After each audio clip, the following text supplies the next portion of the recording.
दोस्तों, एक बार की बात है। एक बार एक प्रदेश में एक मूर्तिकार रहता था। वो मूर्तिकार पत्थरों से बहुत ही सुंदर मूर्तियां बनाया करता था। एक दिन उसने मूर्ति बनाने के लिए अच्छे पत्थर की खोज में जंगल जाने का सोचा।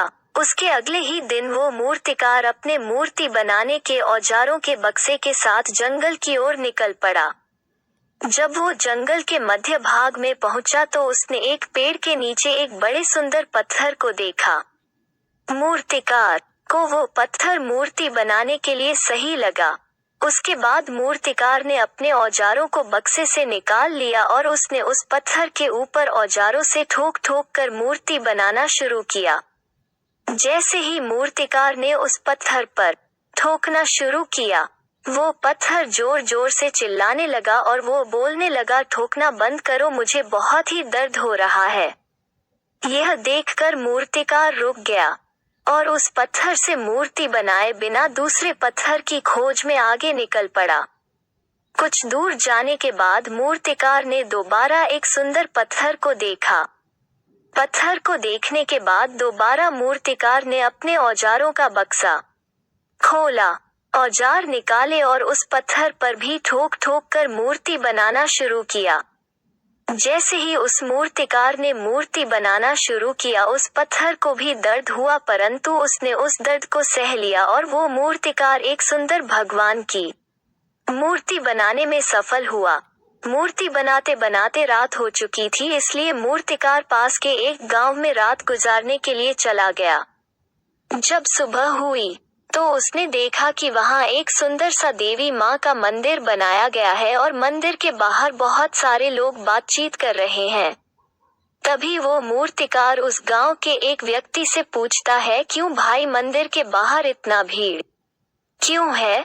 वो उस व्यक्ति ने उत्तर दिया कि मंदिर तो बन चुका है, परंतु मूर्ति कहाँ से लाया जाए उसके बारे में यहाँ चर्चा चल रही है। तभी मूर्तिकार उस गांव के सरपंच से मिलता है और बताता है कि उसने पिछले ही दिन एक देवी माँ की सुंदर सी मूर्ति बनाई है और अगर गांव वाले चाहे तो उस देवी माँ की मूर्ति को अपने मंदिर में स्थापित कर सकते हैं।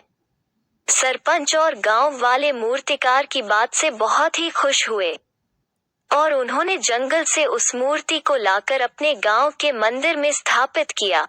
सभी लोग बहुत खुश थे, परंतु उसी समय सरपंच के मन में एक सवाल उत्पन्न होता है कि नारियल फोड़ने के लिए भी एक पत्थर की आवश्यकता है। यह सुनते ही मूर्तिकार सरपंच को बताता है कि जंगल के दूसरी ओर पेड़ के नीचे एक और पत्थर रखा है, जिसे आप चाहो तो नारियल फोड़ने के लिए मंदिर में रख सकते हैं। यह सुनने के बाद गांव वाले जंगल में गए और वहां से वो पहला पत्थर भी उठा लाए। उसी दिन से उस मंदिर में मूर्तिकार द्वारा बनाई गई मूर्ति की पूजा होने लगी और दूसरी ओर उस पहले पत्थर पर सभी लोग पूजा के लिए लाए हुए नारियल को फोड़ने लगे। उस पत्थर को अब हर दिन नारियल फोड़ने के दर्द को सहना पड़ता था। उस पत्थर ने देवी माँ के मूर्ति को दुखी होकर कहा, तुम्हारी किस्मत कितनी अच्छी है कि लोग तुम्हें पूज रहे हैं और मेरे ऊपर सभी लोग नारियल फोड़ रहे हैं। तभी देवी माँ वाले पत्थर की मूर्ति ने जवाब दिया कि मैं भी तुम्हारी तरह एक पत्थर ही थी, लेकिन मैंने मूर्तिकार के द्वारा मूर्ति बनाते समय सभी दुख कष्ट को सहन कर लिया और आज मैं इस जगह पर हूँ। उस पहले वाले पत्थर को अपनी गलती का एहसास हुआ, पर अब बहुत देर हो चुकी थी। मित्रों, कहानी से हमें यह शिक्षा मिलती है कि जीवन में सफलता पाने के लिए हमें कठोर परिश्रम की जरूरत होती है और जीवन में कठोर परिश्रम ही सफलता की कुंजी है।